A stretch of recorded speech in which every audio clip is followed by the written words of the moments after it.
Good evening, Assalamu Alaikum, and welcome to Sports Extra. I'm your host Ahmed Nawaz with the latest roundup of sports around the world. Let's take a look at what we're discussing tonight because we have got another fantastic lineup that we'll be discussing.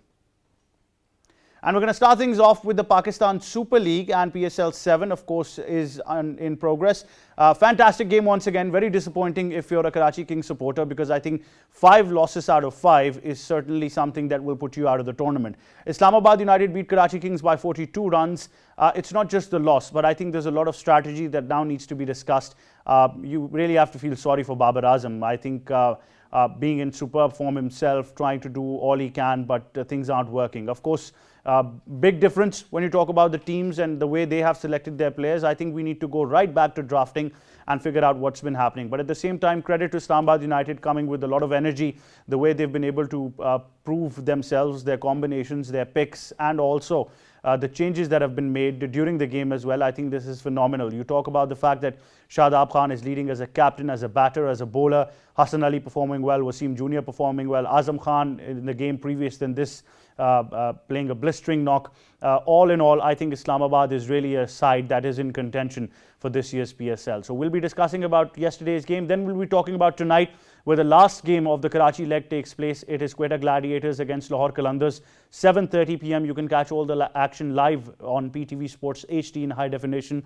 Of course, we've got Lahore in tremendous form, tremendous momentum for them. Quetta Gladiators seem to be down and out themselves, but they're hoping for a change in fortunes, considering that there is a news probability that Jason Roy might be playing tonight for Quetta Gladiators. So we'll be discussing about this game as well, and obviously some very important stats with the PSL as well, where Shadab's leading wicket taker. Babar is now leading as a fielder as well with 35 catches, a non-wicket keeper fielder taking the highest number of catches. A lot to discuss as well, but I do know that we'll be talking on the point that where Karachi Kings is sinking, Babar is still trying to prove himself to the world as well. So we'll be discussing about that in detail regarding the PSL. After the PSL, we'll be moving on to football in our second segment. Huge when you talk about the AFCON Cup.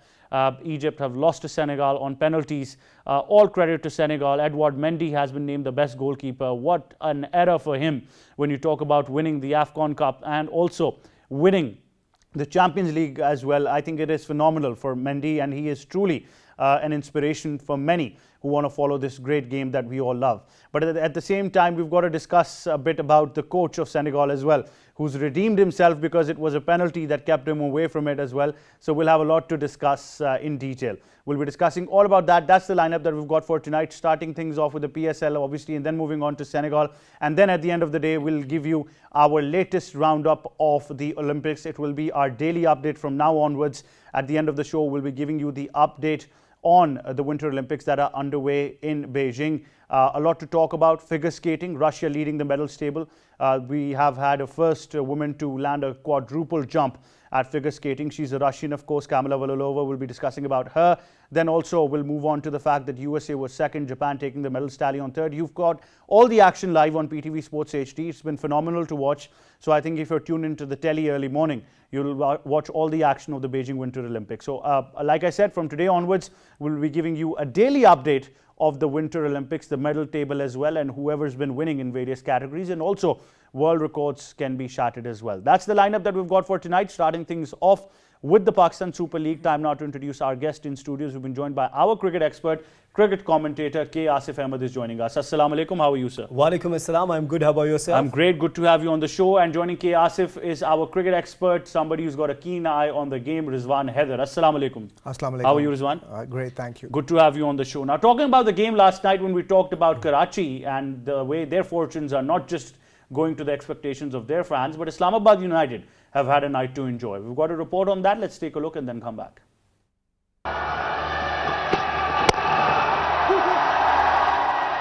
Islamabad United defeated Karachi Kings by 42 runs to register their third win in the ongoing Pakistan Super League. After deciding to bat first, Islamabad United handed a 178-run target to Karachi Kings. Paul Sterling and Alex Hales gave them a 66-run stand as Kings bowlers continued to strike in the middle to break the partnership. Imad Wasim, Umaid Asif and Usman Shanwari took 1 wicket each and also ended their 4-over spell under the economy rate of 7. Chasing a 178-run target, the Kings made an uncomfortable start as both Babar Azam and Sharjeel Khan were sent back to the pavilion with the score of just 21 runs. United continued to strike on regular intervals as the Kings were clueless in crafting the run chase. Mohammad Nabi played a good knock of 41 runs and remained the highest scorer for his team in the late overs. However, the brilliant United attack restricted the Kings to 135. Shadab was once again the standout bowler for his team with the brilliant figures of 4 for 15 in 4 overs, while Waqas Maqsood, Hassan Ali and Wasim Jr. picked 1 wicket each. There you have it, all you need to know about last night's encounter. K. Asif, how can you achieve such consistency? I mean, you have 100 marks to them for consistency for losing 5 out of 5.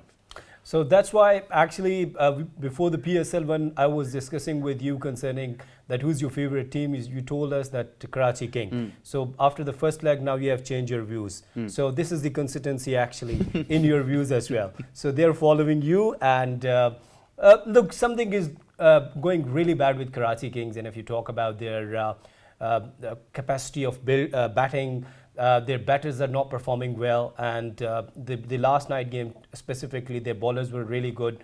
170, they restricted actually 20 or 15 runs, and Usman Shinwari was really good. Chris Jordan, I've joined them. Nabi was fine, but the thing is that the rest of the team, they're not taking their responsibility. And if you talk about Ahmed, I was expecting pretty much extraordinary from Babar. I'm not criticizing Babar's captaincy. I'm not saying he's still world-class batter. Yes, he is. But now this is T20 cricket, and you'd have to understand that Babar is not the player who comes up and smashes. He takes his time, and because he's a regular batter and he's a classic batter. So there's a difference between a T20 specialist and an ODI specialist or a Test cricket specialist. So if you talk about, as you know, that Glenn Maxwell, A.B. de Villiers, Chris Gale, David Warner, they guys are something extraordinary players, and they're specialists for the T20. But this not happening with Babar Azam. Babar Azam looking cushion, and on the other side, Sharjeel Khan is not able to give him some support. Sharjeel Khan, lots of responsibilities on him, but you cannot score in the same momentum in each game when you are facing problems concerning your physique, concerning your fitness, lots of question mark. So I think that, and one thing which is missing, that they're missing Mohammad Amir. Lots of criticism on the Amir as well, but still he's a big name and still is very good in franchise cricket. He was playing before this PSL. He was in Sharjah. He was bowling really well. He was nice there. Yes. So I think so.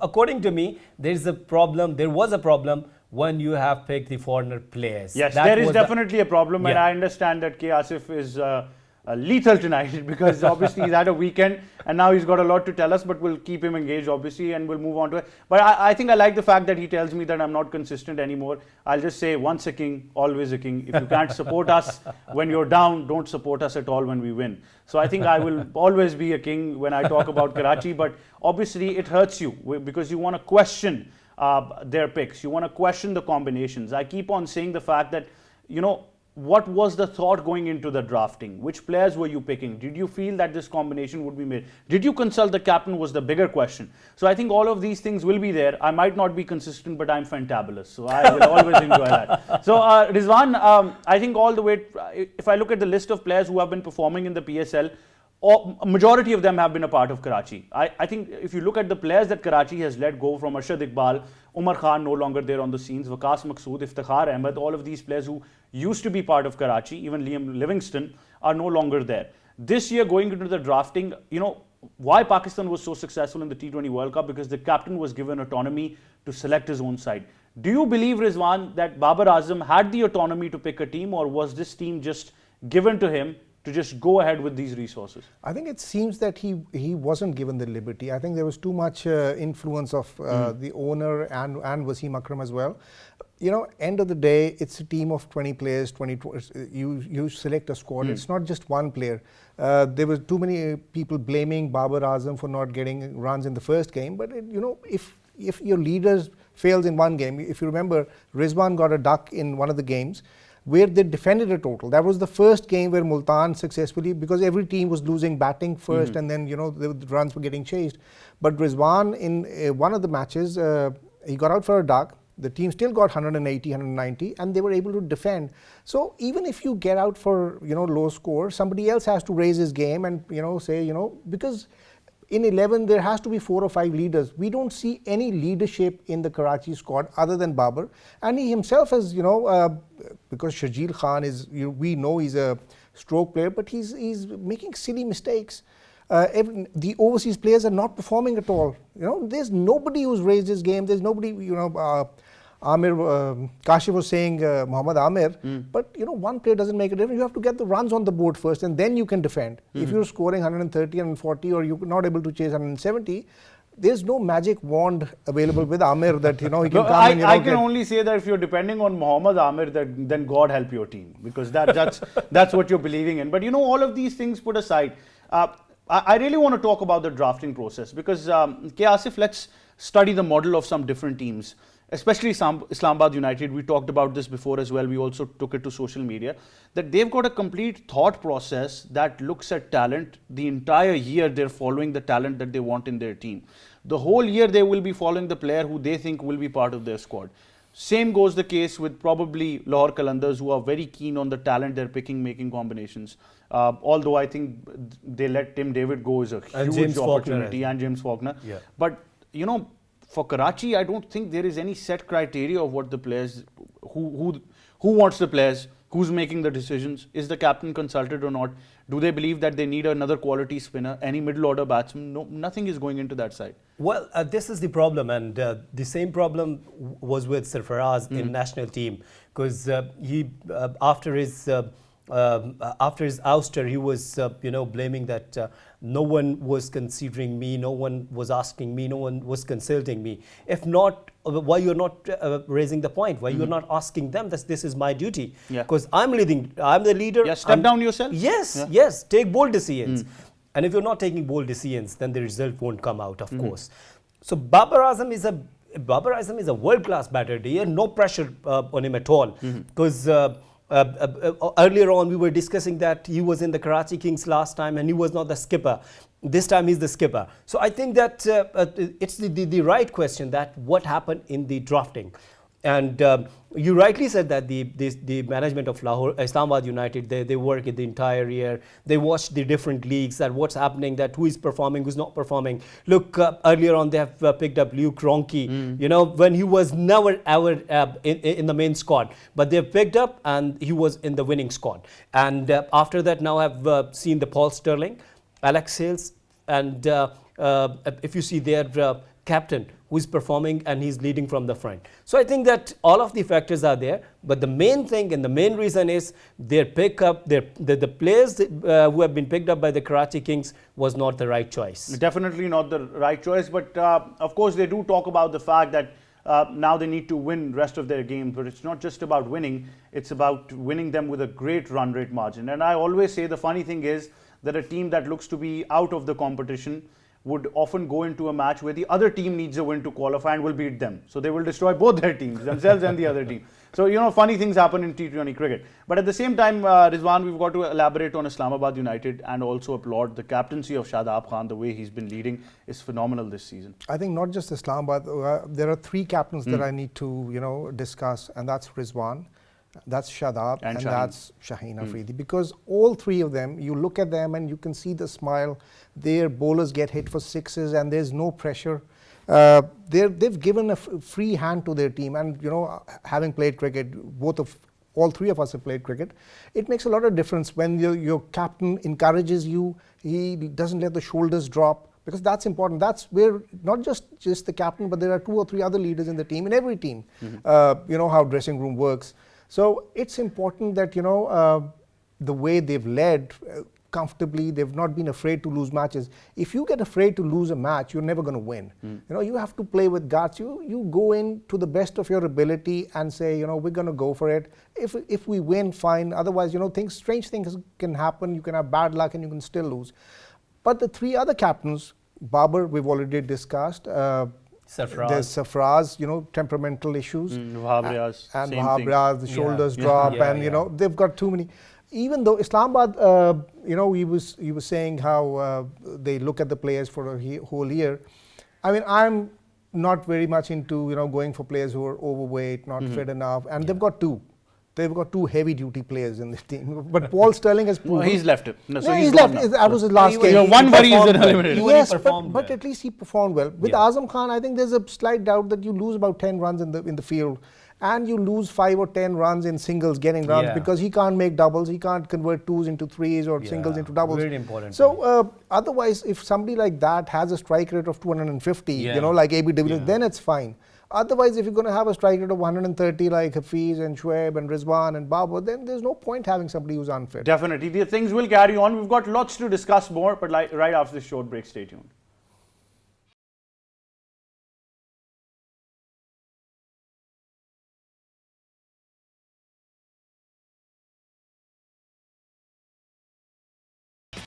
Right before the break, we were discussing the fortunes of Karachi Kings that are not changing. And of course, Islamabad United, a lot of credit to them.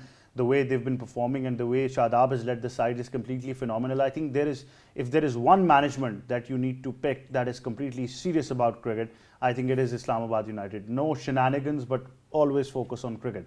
And that does say a lot as well. But talking about tonight's game, another crucial encounter, the in-form Lahore Qalandars, the favourites of the tournament, I think, alongside Multan, are going to be battling with Quetta Gladiators. This will be the last match of the Karachi leg, and then of course we'll be moving on to Gaddafi Stadium in Lahore, where good news is that initially you'll have 50% capacity of fans, and then moving onwards after a couple of days you'll have 100% capacity in the stadium of Gaddafi Stadium Lahore, and under 12s have also been given the permission by the NCOC to join in. And Ramiz Raja, the GM and PCB, also had a tweet regarding young kids will be part of the PSL, and he said he's very excited to see these young children enjoying the PSL as well. So good fortunes in Lahore, but obviously things will change. But talking about tonight's game, both sides have played each other 11 times. 6 have been won by Lahore Qalandars, 5 by Quetta Gladiators. If you talk about the last 4 encounters, which include 1 this year, 2 the previous year and 1 in 2019, all 4 have been won by Lahore Qalandars, who are definitely in form this season as well. So K. Asif, a lot on Lahore Qalandars tonight. Well, without any doubts, and if you ask me that what's my hunch, 70% marks to Lahore Qalandars and 30% marks to Quetta Gladiators. Why? If you see the both of the teams, their batters, the first of all, Fakhr Zaman, Abdullah Shafiq, Kamran Ghulam, Mohammad Hafiz, David Visa, Ben Dunk, even Rashid Khan. So plenty of batting there. And if you talk about their fast bowling department, Shaheen Shah Afridi, Zaman Khan, Haris Rauf, their spin department, one of the best spinners of the world, and that is Rashid Khan. So I think, and even their captain Shaheen Shah Afridi is performing well. So I think if you make a comparison that who is better, so I think Lahore Qalandar is on the better side, and on the other side, Quetta Gladiators, they're struggling since the day 1 of the PSL 7, and Sarfraz is not in good touch, and rest of the team, yes, we're talking about that, the Ben Cuttings, he's performing, but he's performing very late, isn't he? So Jason Roy is coming. Do you think there'll be a big difference? On the other day, I've spoken about another star, and he was Shahid Afridi. I don't think so any big difference. Jason Roy is a good player, but one player cannot make any difference, to be very honest. It's a team sport. Yeah, very it's true. a team sport. I think very true. Asif has really highlighted that Jason Roy might be able to change a couple of things, but the entire game cannot just depend on Jason Roy. He's a flamboyant player, but when you're an aggressive player, equal the chances of you getting out earlier as well. We've seen that in the past.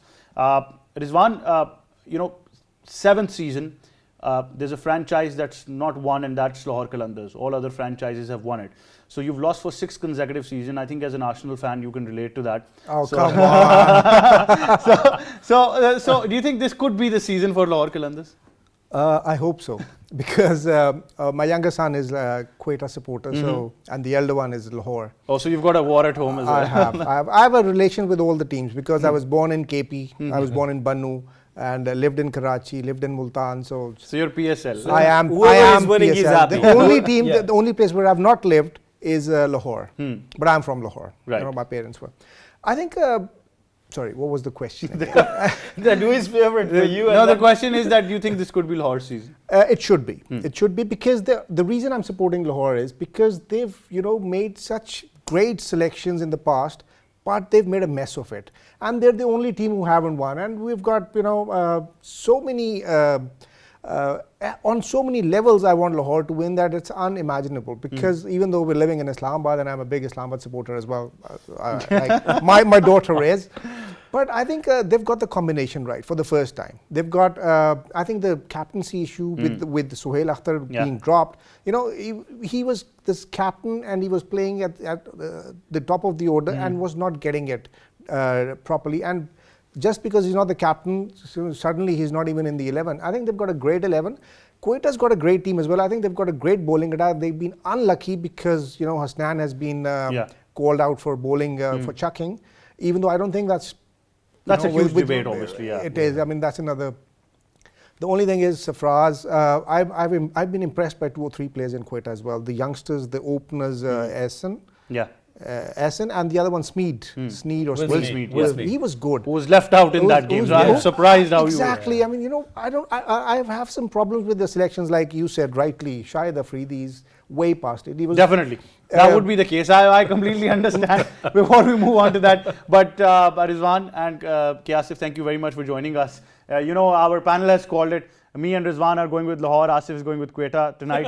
So it's going to be a good enough competition. So we'll see how things turn out. But all in all, it's an exciting encounter. And I think the Karachi leg has been phenomenal. Moving on to Lahore, it's a bit chilly in Lahore. Conditions will be different. So I guess the games would be a bit different as well. Things will change. Let's take a look at our segment recap on that note. We discussed about the PSL. We discussed about how Karachi's managed to lose 5 out of 5 games. Islamabad United beating them by 42 runs in the last encounter yesterday. We've talked about tonight as well, where we will see Quetta Gladiators and Lahore Qalandars in action, which will be live 7:30 p.m. on PTV Sports HD. And obviously, this is the last match of the Karachi leg. Things and the teams will be moving on. The PSL will go to Gaddafi Stadium, Lahore, with an increased capacity of crowd, initially 50%, then 100%. Under 12s also allowed. So great things coming to Lahore. And obviously, looks like the PSL might just go Lahore's way as well, the way they're performing. On that note, let's take a short break. We'll be right back.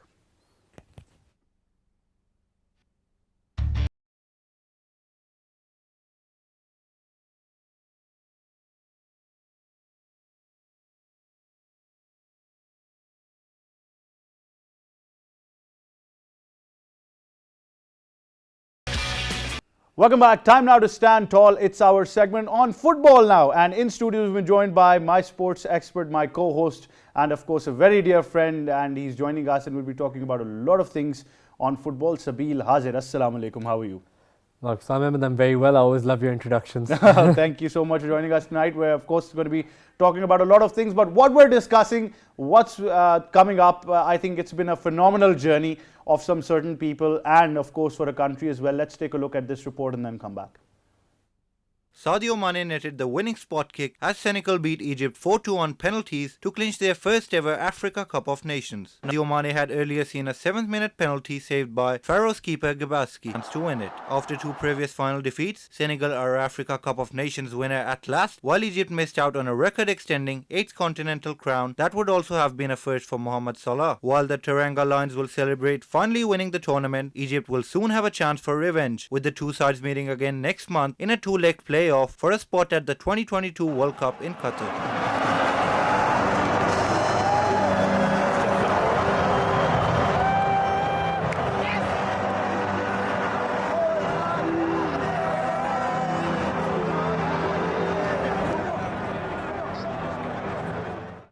What beautiful scenes. I think this is, why you love football. And the journey has truly been phenomenal. I mean, this is how you want a final for any football event, let alone the AFCON. And I think the way it has been highlighted this time has been phenomenal than over the years. So I like it getting more the attention. I mean, we always talk about league football being so special, but considering how exciting AFCON has been, it's truly phenomenal. Sabeel, a journey to remember for Senegal. A journey to remember for the team, for the coach especially, the fans, obviously, the first time they've won. It's incredible with such a brilliant array of players that this is the first time they've won. But they were the favourites going into this tournament. They had a lot to play for. So did every other country, in the sense that they'd lost finals. Their coach had lost finals. Their coach had lost that World Cup quarterfinal as well, which I think was the furthest or joint furthest an African team has been in the World Cup. So a lot of different things that played there for them. It's a shame Salah didn't win. It's always, we all love to see him do well. We're all fans of him. But it's been an incredible journey. The deserved winners, if you look at that final as well, Egypt, I think the game plan was to take it to penalties. Had about of Mendy. I think there are a lot of factors that will be highlighting, obviously, but the factor about Edouard Mendy is something that I think is inspirational. From a point where he was about to leave football and look towards other career opportunities, just to put food on the table, to a point where winning the Champions League and winning the AFCON, and the way he's performed, after quite some time, you're seeing a goalie coming up with such intent in football.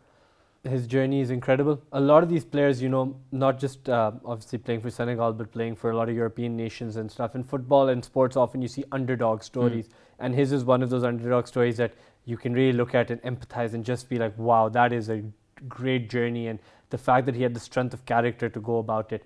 He's won the Champions League. He's now won the African Cup of Nations. He is he's a top 5 keeper for sure, probably even one. There's an argument for him being the best, in my opinion, in our lifetime. We've never seen an African goalkeeper as good as him. I think he is the best of the last 2 decades. He has been instrumental, keeper of the tournament, and he was by far the best keeper going in, by far, based on credentials, abilities, what he's achieved. Really, really, really cannot rate him highly enough. I think it's a shame how he was treated in terms of the Ballon d'Or rankings. He wasn't in the top 30, I think. So it's great to see him win this trophy as well for his country, to be part of that squad that's won it for the first time. Now, the shame again for us is that I think only one of these 2 nations will make it to the World Cup. Yeah. So now one of them will again have to be denied. So these are the heartbreaks of football, which, you need to have those for the joys to be very high as well. But Sabeel, talent-wise, Africa has been producing phenomenal football talent. Definitely. I think there's the inconsistencies perhaps in some infrastructure of certain nations tends to them not having a lot of talent at once, but they always have in AFCON history. So they do produce great, great players. You've seen that in our lifetime. We've seen Didier Drogba come out of Ivory Coast. We've seen, look at the current players. You've Salah, Mane, Mendy.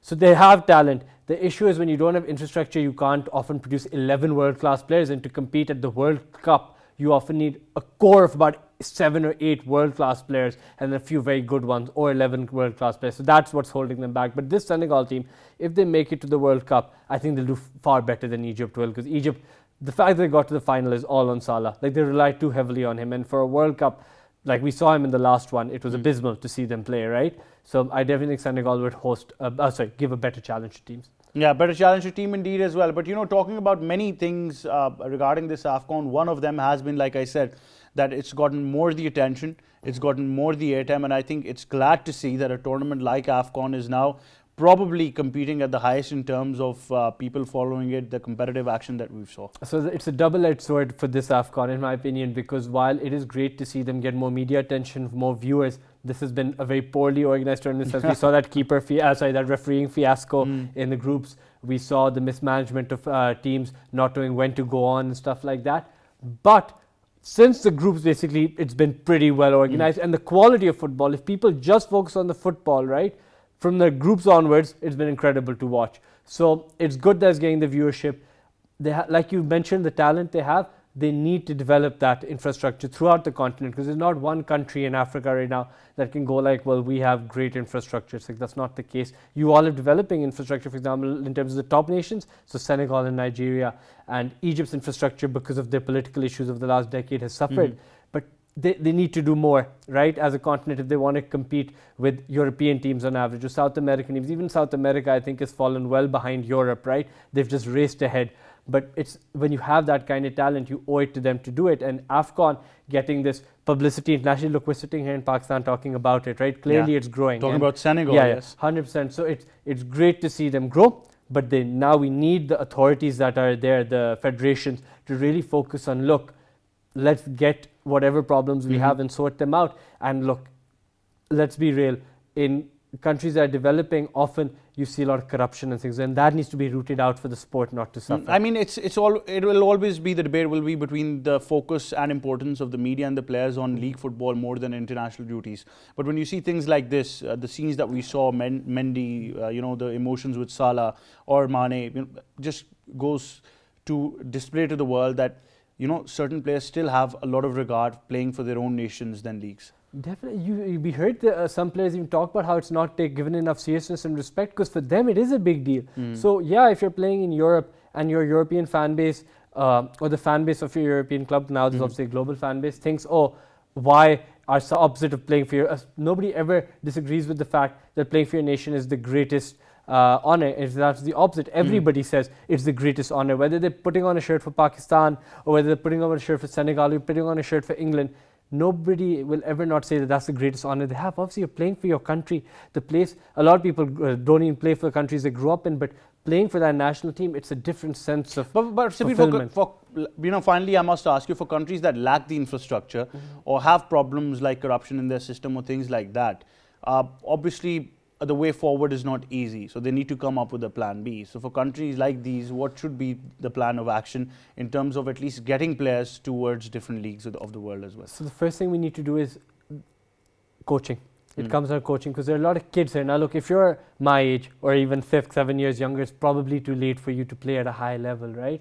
So we need to focus to Pakistan, and I'm not coaching it. So maybe motivated individuals like myself need to come back and put in the effort, and we need to take ownership of this sport. It's not just the government's job or just the federation's job. It's all of our jobs to improve the football, and I put my hands up and say I haven't done a good enough job to help promote it, as a coach. And I think a lot of people need to put their hands up and go like, we're involved with the game, but what have we actually done to further it? So it really, everybody needs to take ownership. And when that happens, the federations improve, government involvement gets better, all these things. It needs to come from the bottom up, not the top down. Yeah, so things will obviously not just to trickle down, if ever trickle up. Yeah, that's how, if you really want to take it by the scruff of the neck and you're somebody who loves this game, right? Think, well, what can you do for, like there's a very famous quote, think not what you can do, what your country can do for you, but what you can do for your country. Think about that football. Think not about what football can do for you, but what you can do for football. And people have a lot more power than they believe they do, and they can make a big difference. Definitely they can. Sabeel Azhar, thank you so much for joining us on Sports Extra. On that note, let's take a look at our segment recap that we had for this segment.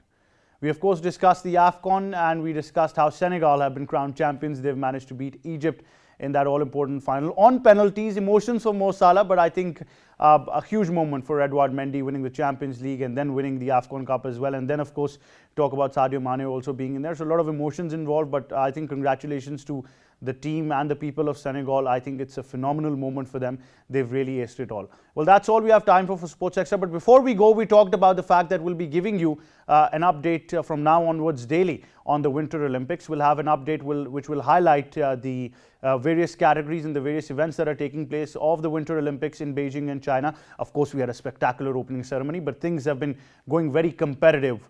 We've seen Russia on the medals table, Japan, USA talk about figure skating. A record has been achieved with the first woman to make a quadruple jump. Phenomenal stuff happening. So that's all we have time for this edition of Sports Extra, but we'll leave you with the update of the Winter Olympics.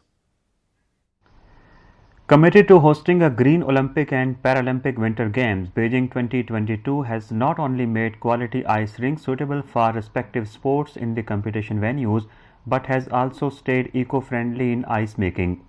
Behind the process are two types of refrigerants, carbon dioxide R744 and R449A. It is the first time natural carbon dioxide refrigeration system is used at the Olympic Games. After looking into global development trends and application of the refrigerants and having discussion with refrigeration and air conditioning experts at home and abroad, the organizers decided to implement separate ice making plans with the support of the International Olympic Committee. CO2 has zero ozone depletion potential. CO2 transcritical refrigeration system boosts high security, low energy consumption and operational cost and environmentally friendliness. In addition, the heat generated from the process can be recycled, which increases the energy management efficiency with integrated cooling and heating. The system is one of the most promising in energy management of ice venues, and the prospect of its application is broad across the world.